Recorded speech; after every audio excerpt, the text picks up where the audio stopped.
Hello बच्चों। तो molecular basis में अगला पार्ट जो हम आज डिस्कस करने जा रहे हैं वो है न्यूक्लिक एसिड का सेकंड टाइप, मतलब आरएनए। तो आई थिंक आरएनए का केमिकल कंपोजिशन डिस्कस करने की जरूरत ही नहीं है, लेकिन फिर भी जस्ट 2 मिनट में हम वो रिवाइज करते हैं, क्योंकि आरएनए भी न्यूक्लिक एसिड है। जो डीएनए हमने देखा था कि वो भी न्यूक्लिक एसिड ही है, तो आरएनए में भी वही 3 कंपोनेंट्स प्रेजेंट होंगे जो हमने डीएनए में देखे थे। जैसे कि सबसे पहला कंपोनेंट जो होगा शुगर, जो कि पेंटोज शुगर होती है। डीएनए में वो शुगर थी डीऑक्सीराइबोज, लेकिन आरएनए में यहाँ पे वो शुगर होगी राइबोज शुगर। ये पहला कंपोजिशन हो गया। दूसरा जो कंपोनेंट जो आरएनए में प्रेजेंट होगा वो है नाइट्रोजनस बेसेस। तो देखो बच्चों, इस नाइट्रोजनस बेसेस के भी 2 टाइप्स हमने देखे थे वहां पे। एक जो टाइप है प्यूरिन और दूसरा टाइप होता है पायरिमिडीन। तो प्यूरिन के 2 एग्जांपल्स हैं, एक एडेनिन और ग्वानिन। एडेनिन और ग्वानिन ये दोनों जो बेसेस है ये डीएनए आरएनए दोनों में सेम है, लेकिन जो डिफरेंस होता है वो पायरिमिडीन का है। तो पायरिमिडीन में 2 बेसेस है, एक है साइटोसिन और एक यूरेसिल। तो देखो डिफरेंस डीएनए में क्या था, in case of DNA there is no uracil. तो यूरेसिल की जगह पे डीएनए में प्रेजेंट था थाइमिन। तो ये थाइमिन जो बेस है ये सिर्फ डीएनए में होता है, वो आरएनए में नहीं होता। आरएनए में उसकी जगह पे होता है यूरेसिल। अब लास्ट में अगर हम देखें तो ये जो आरएनए है, इस आरएनए में भी एक एसिड होगा, और वो जो एसिड है that is what, phosphoric acid. अब इसी फॉस्फोरिक एसिड का फॉर्मूला अगर हम देखें तो वो है H3PO4, that is phosphoric acid. ठीक है ना। तो ये तीनों कंपोनेंट सेम। अब इसके बाद ये जो डीएनए और जो आरएनए है इनमें डिफरेंसेस क्या क्या है। डीएनए डबल स्ट्रैंडेड था, लेकिन आरएनए सिंगल स्ट्रैंडेड है, पहला difference.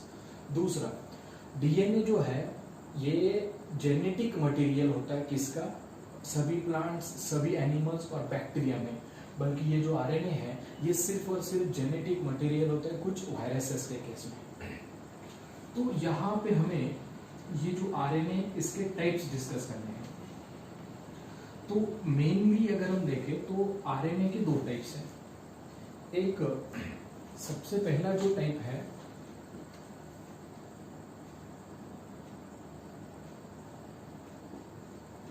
That is non genetic RNA, और आरएनए का दूसरा जो टाइप है वो है जेनेटिक आरएनए। अब जेनेटिक आरएनए का मीनिंग क्या होगा, if RNA act as a genetic material, मतलब जो फंक्शन डीएनए करता है। जेनेटिक मटेरियल का फंक्शन क्या होता है, कैरेक्टरिस्टिक्स ट्रांसमिट करना। तो यही कैरेक्टरिस्टिक ट्रांसमिशन अगर आरएनए करता है, हमें पता है कि ये सिर्फ और सिर्फ कुछ वायरसेस में ही पॉसिबल है कि जहां पे आरएनए जेनेटिक मटेरियल होगा। अब ये genetic RNA which act as genetic material, ये हो गया उसका मीनिंग। अब non genetic RNA, non genetic RNA है तो इसके नाम से हमें ये समझ में आ रहा है कि ये कैरेक्टरिस्टिक ट्रांसमिट नहीं करेगा, है ना, that is not responsible for transmission of characters.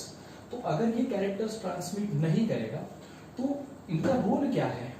तो इसमें अगर हम देखें तो ये जो नॉन जेनेटिक आरएनए है, इस नॉन जेनेटिक आरएनए के फर्दर 3 डिफरेंट टाइप्स है।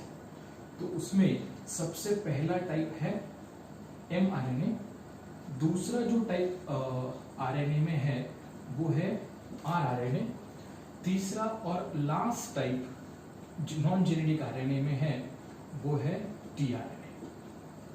ये हो गए आरएनए के 3 डिफरेंट टाइप्स। अब इनमें कैरेक्टरिस्टिक डिफरेंस क्या है वो हम यहां पे डिस्कस करेंगे। तो यहां पे देखो बच्चों, ये जो M होता है, इस M का मीनिंग पता है आपको, 11th में देखा था हमने। ये M means it's a messenger RNA. तो इसे मैसेंजर क्यों कहते हैं, तीनों के फंक्शन में लास्ट में बताऊंगा आपको। ये जो R है, R represent here what, ribosomal RNA. क्योंकि ये जो आरएनए है ये हमेशा प्रेजेंट होता है राइबोसोम पे। हमें पता है कि राइबोसोम जो है राइबोसोम को हम कहते हैं protein factories of the cell. Cell में प्रोटीन सिंथेसिस करना ये राइबोसोम का फंक्शन है। और बचा टीआरएनए। ये जो टीआरएनए है जिसमें टी का मीनिंग होता है that it is the transfer RNA, क्योंकि इसका फंक्शन होता है ट्रांसपोर्टेशन। तो इनमें और कैरेक्टरिस्टिक डिफरेंसेस अगर हम देखें तो सबसे पहला है रिगार्डिंग देयर साइट्स। तो नॉन जेनेटिक आरएनए के ये जो 3 टाइप्स है, इनमें से ये जो यंग आरएनए है it is the largest one.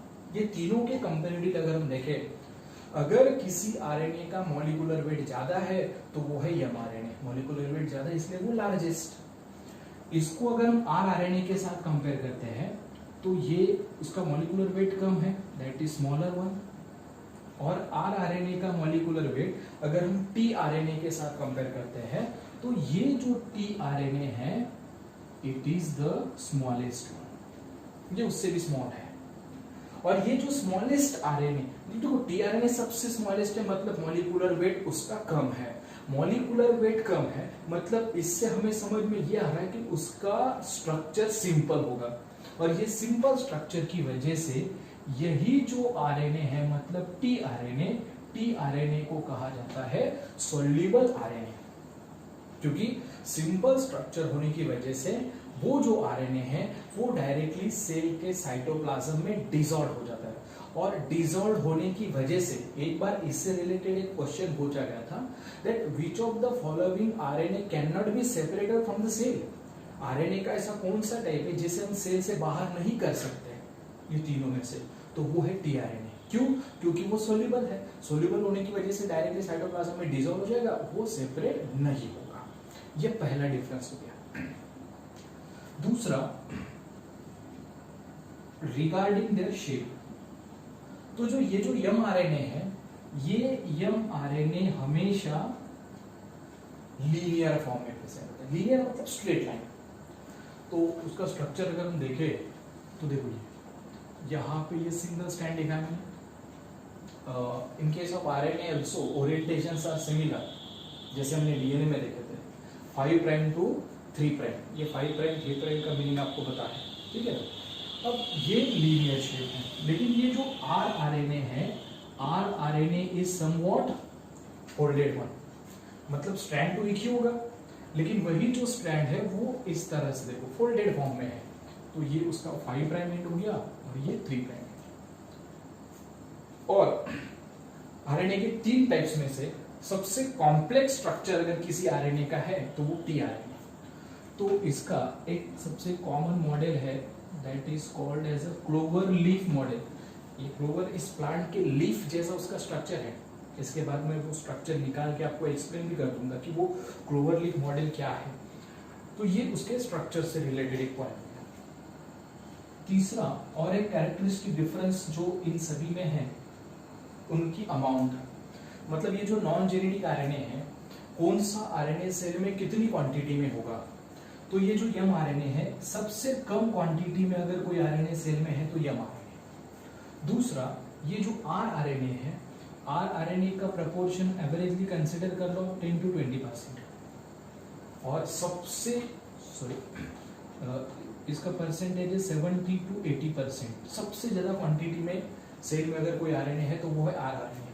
और टीआरएनए का प्रपोर्शन जो है दैट इज 10 to 15%। तो ये हो गया उनका केमिकल कंपोजिशन। अब ये जो यम आरएनए है, इसका यम का मीनिंग क्या बताया मैंने, मैसेंजर। तो ये मैसेंजर आरएनए क्या करता है, वैसे अगर हम देखें तो नॉन जेनेटिक आरएनए के ये जो 3 टाइप्स हैं, इन तीनों का जो रोल है वो किससे रिलेटेड है। All these 3 non genetic RNA generally helps in the process of protein synthesis. और ये प्रोटीन सिंथेसिस की जो प्रोसेस है जिसे हम जनरली कहते हैं ट्रांसलेशन, और वो कहाँ पे होगी, राइबोसोम में।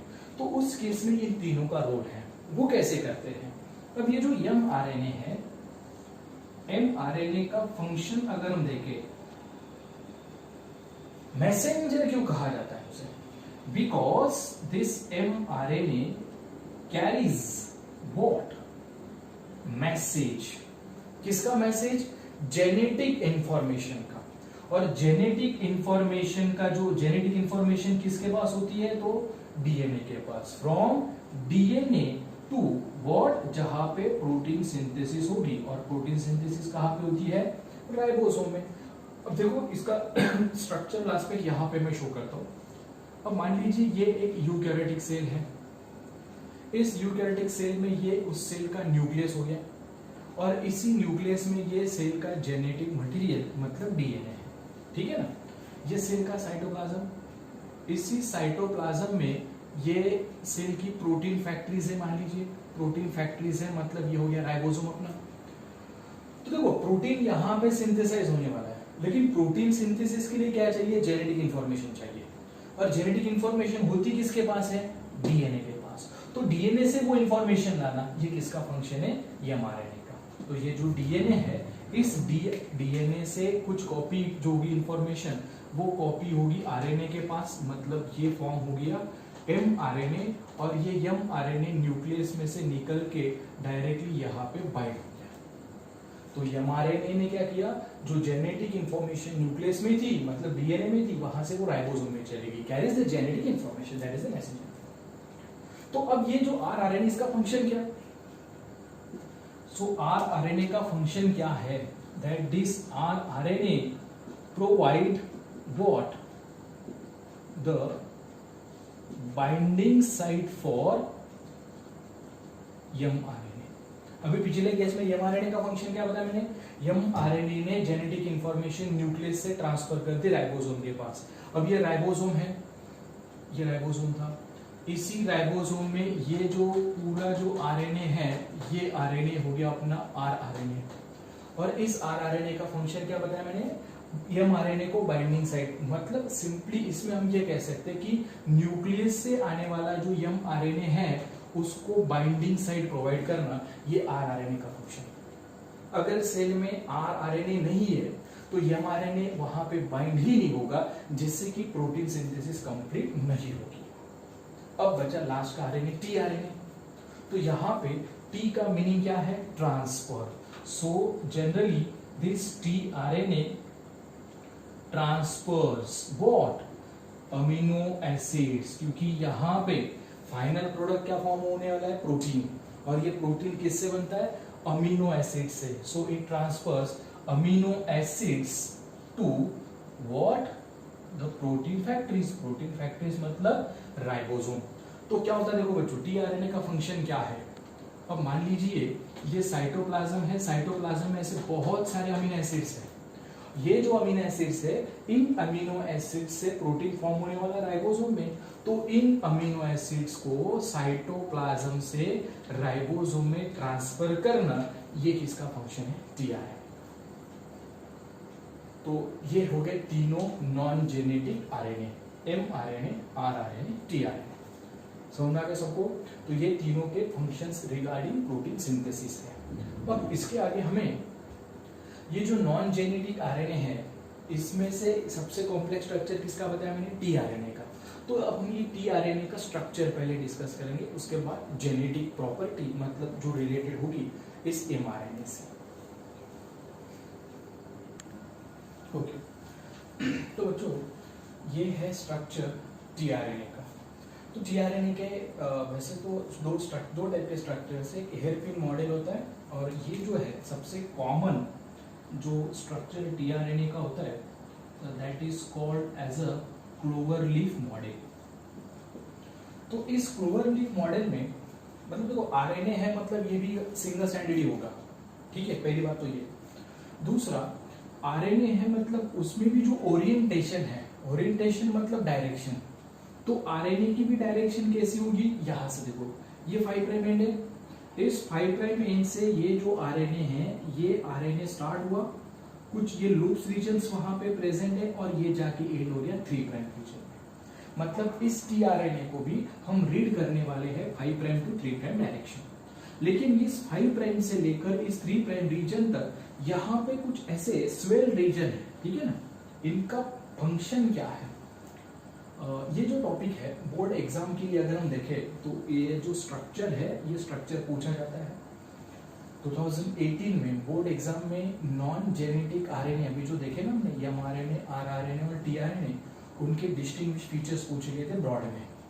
फिगर भी इंपॉर्टेंट है, नीट के कंसर्न में भी कई बार इनके लेबल्स पूछे जाते हैं, प्लस इस टीआरएनए में ये जो 3 लूप्स है इनके फंक्शन क्या, क्योंकि ये टीआरएनए उसका जो इन डिटेल जो रोल है वो इसके आगे ट्रांसलेशन प्रोसेस में हमें उसका रेफरेंस आने वाला है।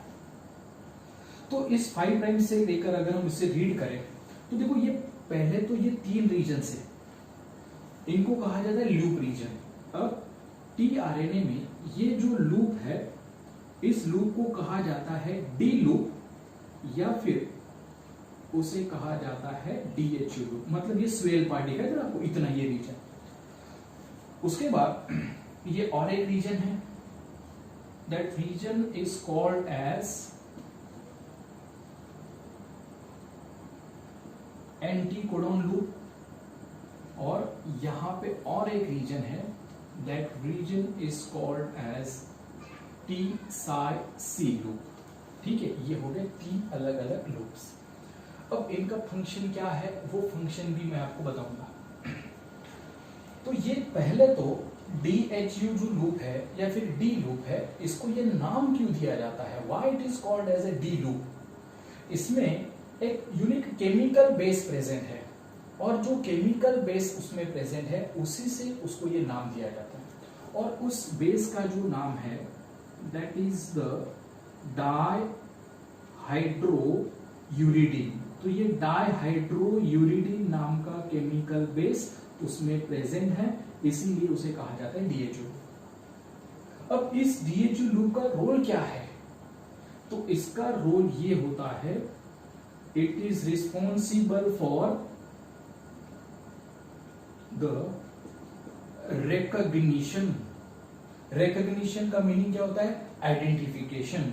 Recognition of what, that is the amino acid. Cell को जो भी अमीनो एसिड चाहिए, ग्लाइसिन है, एलेनिन है, वैलिन है, तो जो अमीनो एसिड सेल को चाहिए उसको रिकॉग्नाइज करना, आइडेंटिफाई करना, ये रोल हो गया डीएचयू का। ठीक है, उसके बाद ये है एंटीकोडॉन लूप। अब एंटीकोडॉन लूप समझने से पहले 3 कंसेप्ट जनरली जो होती है, देखो जनरली जिसमें कंफ्यूजन होता है स्टूडेंट्स को, कोडोजन, कोडॉन और एक सीक्वेंस होता है एंटीकोडॉन। शायद से ये पहले पढ़ा है हमने। कोडोजन मतलब क्या, अभी जो नाइट्रोजन बेसेस होते हैं ना, एडेनिन, ग्वानिन, थाइमिन, साइटोसिन, अगर यही बेसेस प्रेजेंट है डीएनए में तो उन बेसेस को हम कहते हैं कोडोजन। मान लीजिए सीक्वेंस हमने लिखा ATGC, ये सीक्वेंस है डीएनए में, तो वो क्या हो गया, कोडोजन। अगर यही सीक्वेंसेस प्रेजेंट है एमआरएनए में तो ये सीक्वेंस को कहा जाता है कोडॉन। तो बच्चों देखो एमआरएनए किससे फॉर्म होता है, डीएनए से। तो एमआरएनए अगर डीएनए से फॉर्म होता है तो वो डीएनए का कॉम्प्लीमेंट्री होगा। तो कॉम्प्लीमेंट्री है तो इसका मतलब सीक्वेंस क्या होगा, देखो यहाँ पे ये ए, तो आरएनए में ए के साथ पेयर होगा यू, टी पेयर भी ए, जी सी, सी जी, टी ए, तो ये हो गए कोडॉन्स। और अगर कोई नाइट्रोजन बेस और उसका सीक्वेंस अगर वो प्रेजेंट है टीआरएनए में तो उसे कहा जाता है एंटीकोडॉन। तो टीआरएनए में ये जो रीजन है यहाँ पे एंटीकोडॉन प्रेजेंट है, इसीलिए उसे कहा जाता है एंटीकोडॉन लूप। इसका और इन डिटेल रोल हमें ट्रांसलेशन में आने वाला है। तो जस्ट ये anticodon loop, binding of anticodon, या फिर इस एंटीकोडॉन लूप को ही अल्टरनेटली कहा जाता है कोडॉन, क्योंकि ये जो कोडॉन नोडॉक, सॉरी इसे क्या कहते हैं, नोडॉक, क्योंकि ये बिल्कुल कॉम्प्लीमेंट्री होता है किसके, कोडॉन के। देखो इस नोडॉक को अगर हम रिवर्टली रीड करें तो क्या है, कोडॉन, क्योंकि वो उसको कॉम्प्लीमेंट्री है। अब ये रीजन टी साई सी रीजन क्या है, अभी देखो मैंने डिफरेंसेस में आपको ये बताया कि थाइमिन ये ऐसा बेस है जो सिर्फ डीएनए में होता है, ठीक है ना, थाइमिन आरएनए में नहीं होता। लेकिन इस केस में ये थोड़ा एक्सेप्शन है। आरएनए में वैसे तो थाइमिन नहीं होता, बराबर है, लेकिन ये जो रीजन है ये इतना पार्ट, इसमें थाइमिन प्रेजेंट है, और थाइमिन के साथ ये जो लेटर वहां पे आया ना, मतलब ये सिंबल जो है दिखाई दे रहा आपको साई, तो इस ये वहां पे रिप्रेजेंट करता है एक बेस, और उस बेस का नाम है स्यूडो यूरासिल बेस। अब ये स्यूडो का मीनिंग तो पता है आपको, स्यूडो मतलब फॉल्स, कौन सा बेस फॉल्स है, यूरासिल, मतलब इस रीजन में एक ऐसा बेस है जिसका स्ट्रक्चर यूरासिल जैसा है लेकिन वो यूरासिल नहीं, तो फॉल्स यूरासिल, इसके लिए वो सी और ये साइकिल सी। तो ये टी-साइसी रूल का इसका रोल क्या है, तो इसका रोल होता है that is the recognition of what, जहां पे ट्रांसलेशन प्रोसेस होगी, और हमें पता है ट्रांसलेशन प्रोसेस कहां पे होगी, राइबोसोम में। तो राइबोसोम को रिकॉग्नाइज करना ये किसका फंक्शन है, टी-साइज। देखो तीनों का रोल एक बार फिर से बताता हूं, ये था डी लूप या फिर डीएचयू लूप, इसका रोल है जो अमीनो एसिड सेल को नीडेड है उसको आइडेंटिफाई करना, रिकॉग्निशन ऑफ अमीनो एसिड। ये मिडल वाला लूप कौन सा है, एंटी कोडॉन लूप, क्योंकि उसमें एंटी कोडॉन है, मतलब ऐसे सीक्वेंस जो कोडॉन को कॉम्प्लीमेंट्री। और ये टी-साइसी, साई का मीनिंग क्या बताया मैंने, स्यूडो यूरासिल, प्लस दूसरी बात ये भी है कि इतने रीजन में थाइमिन है, तो ये एक एक्सेप्शनल है, और एक कि इस रीजन में इसका फंक्शन क्या होता है, रिकॉग्निशन, मतलब आइडेंटिफिकेशन, किसका, राइबोसोम का। अब ये राइबोसोम का आइडेंटिफिकेशन कैसे, क्योंकि 70s राइबोसोम प्रेजेंट होता है प्रोकैरियोट में, 80s राइबोसोम प्रेजेंट होता है यूकैरियोट में। अगर हम सब प्रोसेस हम स्टडी कर रहे हैं प्रोकैरियोट्स की, तो प्रोकैरियोट में 70s के 2 सब यूनिट है, 50s और 30s, तो प्रॉपर्ली कौन सा सब यूनिट है उस सब यूनिट को आइडेंटिफाई करना, ये इसका रोल है। अब टीआरएनए के कंसर्न में लास्ट पॉइंट, ये जो टीआरएनए है इसका ये 3 प्राइम एंड, तो इस 3 प्राइम एंड को यहाँ पे ये जो एंड है ना, इस एंड को कहा जाता है एक्सेप्टर एंड, या फिर इसी साइट को हम कह सकते हैं that is the carrier site. तो इसे कैरियर साइट क्यों कहा मैंने, इसके पहले हमने क्या देखा, टीआरएनए का फंक्शन क्या है, अमीनो एसिड को कैरी करना, बराबर, मतलब टीआरएनए अमीनो एसिड को कैरी करने वाला है। अगर ये टीआरएनए अमीनो एसिड को कैरी करता है तो इसके लिए इंपॉर्टेंट ये है कि इस टीआरएनए में, मतलब ये टीआरएनए को अमीनो एसिड बाइंड होना चाहिए, तो टीआरएनए को अमीनो एसिड जहां पे बाइंड होगा वो ये साइट है, समझ में आ गया। एक्सेप्टर, क्योंकि वो जो पोर्शन है वो अमीनो एसिड को एक्सेप्ट करता है, इसलिए वो एक्सेप्टर, और वहां पे अमीनो एसिड उन्होंने एक्सेप्ट करने के बाद वो अमीनो एसिड को राइबोसोम की तरफ कैरी करेंगे, इसलिए वो होगी कैरियर साइट। तो ये टीआरएनए का structure, that is the clover leaf model.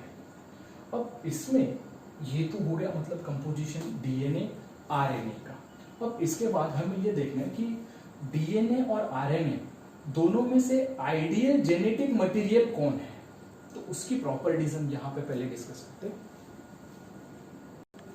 Okay, तो जो ये डीएनए और आरएनए दोनों डिस्कस करने के बाद हमने यहां तक तो पढ़ा कि अर्थ पे जितने भी लिविंग ऑर्गेनिजम्स हैं उनमें से अगर हम देखें डीएनए आरएनए सभी बैक्टीरियाज, इनमें जेनेटिक मटेरियल है डीएनए, सिर्फ कुछ वायरसेस ऐसे जिनमें जेनेटिक मटेरियल आरएनए है। तो मोस्ट सक्सेसफुली या फिर most evolve most complex organisms में जेनेटिक मटेरियल डीएनए क्यों है रादर देन आरएनए, मतलब ऐसी कुछ ना कुछ स्पेसिफिक प्रॉपर्टी डीएनए में होगी कि वो आइडियल जेनेटिक मटेरियल है, तो वो कौन सी प्रॉपर्टीज, तो डीएनए में सबसे पहली प्रॉपर्टी है that DNA is generally capable of replication. यह सबसे इंपॉर्टेंट प्रॉपर्टी कि डीएनए रेप्लिकेट हो सकता है, मतलब खुद की कॉपी वो बना सकता है। रेप्लिकेशन की एबिलिटी आरएनए में नहीं है। जितना डीएनए में रेप्लिकेशन एबिलिटी है, मतलब वो खुद की कॉपी बनाएगा, उतने वो कैरेक्टर वहां पे मैक्सिमम कंट्रोल कर सकता है। ये पहला रीजन। दूसरा, it is DNA generally shows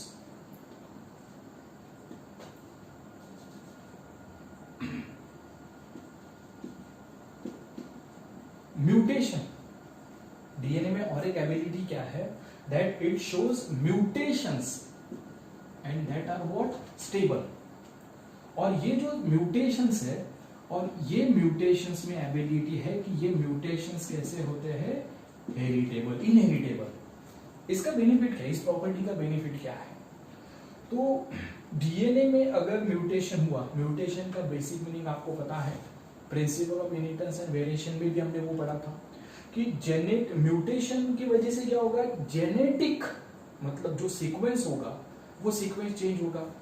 अब डीएनए का सीक्वेंस अगर चेंज हो गया तो हमें पता है क्या चेंज होगा, आरएनए का सीक्वेंस मतलब कोडॉन, कोडॉन चेंज हो गया मतलब चेंज होगा अमीनो एसिड। अब अमीनो एसिड अगर चेंज हो गया तो क्या चेंज होगा, प्रोटीन, प्रोटीन अगर चेंज हो गया तो सेल में चेंज होगा एंजाइम, एंजाइम अगर चेंज होगा तो सेल की मेटाबॉलिक रिएक्शन ही चेंज हो जाएगी, मतलब पूरे सेल के कैरेक्टर ही चेंज हो गए। ये किस, और ये मेटाबॉलिक रिएक्शंस मतलब इन सब प्रोसेसेस में क्या हुआ, वेरिएशन हुआ, और ये वेरिएशन जो है इसी वेरिएशन की वजह से क्या होता है, इवोल्यूशन होता है। तो वो जो इवोल्यूशन ये एक एडाप्टिव प्रोसेस है जिसमें ऑर्गेनिज्म उसका जो कॉम्पिटिटर है उसके कंपैरेटिवली उस गिवन एनवायरनमेंट में वो सर्वाइव कर सकता है। तो कोई भी ऑर्गेनिज्म कब सर्वाइव करेगा, जब वो उस हैबिटेट में एडाप्ट होगा, और वो एडाप्ट कब होगा, जब उसमें वेरिएशन होगा। वेरिएशन हुआ मतलब उसका क्या हुआ, इवोल्यूशन। तो इस इवोल्यूशन के लिए डीएनए में क्या होना चाहिए, म्यूटेशन होना चाहिए, जो उसमें कैरेक्टरिस्टिक एक फीचर हम कह सकते हैं कि वो जेनेटिक मटेरियल क्यों है।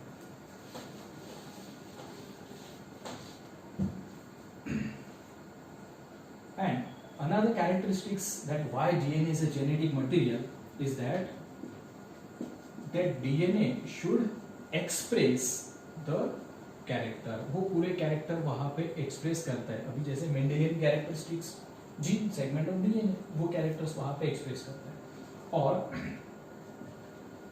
और एक कैरेक्टरिस्टिक जो है that it is less sensitive then RNA. RNA के कंपैरेटिवली जो डीएनए है ये लेस सेंसिटिव है। अब ये लेस सेंसिटिव का सिग्निफिकेंस क्या है, क्योंकि देखो आरएनए में शुगर कौन सी है, राइबोस। राइबोस का जब स्ट्रक्चर मैंने आपको बताया था केमिकल कंपोजिशन में, देखो फिर से एक बार बता दो, ये राइबोस शुगर है, ठीक है, कार्बन नंबर 1, तो यहाँ पे ये HOH HOH HOH, ठीक है ना, तो यहाँ पे CH2H ग्रुप है, तो ये कार्बन नंबर 2 और ये कार्बन नंबर 3। डीएनए की शुगर है डीऑक्सीराइबोस, सिर्फ डिफरेंस क्या है, एक ऑक्सीजन कम है। अब इस पेंटोज शुगर में फंक्शनल ग्रुप है OH, ठीक है ना। जब वो शुगर आरएनए में है तो उसमें फंक्शनल ग्रुप 2 है, और वही शुगर अगर डीएनए में है तो फंक्शनल ग्रुप 1 ही है। तो एक फंक्शनल ग्रुप कम हो गया मतलब उसकी रिएक्टिविटी कम होगी, बराबर है। आरएनए में 2 फंक्शनल ग्रुप है मतलब उसकी रिएक्टिविटी ज्यादा है, मतलब वो सेंसिटिव ज्यादा है। तो डीएनए जो है ये लेस सेंसिटिव है, मतलब डीएनए वहां पे स्टेबल फॉर्म में रह सकता है। ये और एक फीचर है इंपॉर्टेंट, जिसकी वजह से डीएनए ये सेल में जेनेटिक मटेरियल होता है। इसके बाद एक लास्ट कंसेप्ट है डीएनए से रिलेटेड,